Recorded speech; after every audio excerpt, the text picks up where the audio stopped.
উস ও no তুমি কি অন্ধ? একেবারে ড্রেনেই পড়লে। দেখলে না আমি কাজ করছিলাম? সরি ভাইয়া, ইচ্ছে করে তো আর ফেলিনি। সারাদিন কোনো কাজের কাজ নেই, শুধু শয়তানি। অসহ্য লাগে কেন তোমার এই বকছো? পাগলামি। ঠিক আছে, আমি চলেই যাচ্ছি। যাও, গেলে আর ফিরে এসো না। সবাই আমাকেই দোষ দেয়। আরে ছোট বোন কাঁদছে কেন? কি হয়েছে? আর বলবেন না ভাই, আমাকে জলে ফেলে দিয়েছে। মেজাজটা একটু ঠান্ডা রাখো তো, এভাবে ঝগড়া করে না।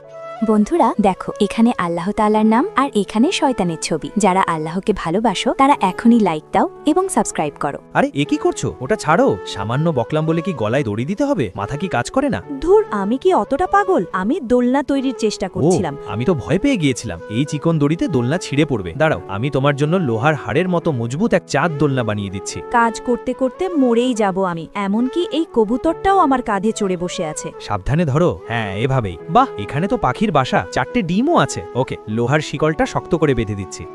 ভাইয়া, সাবধানে থেকো। বাহ, বেশ আরামদায়ক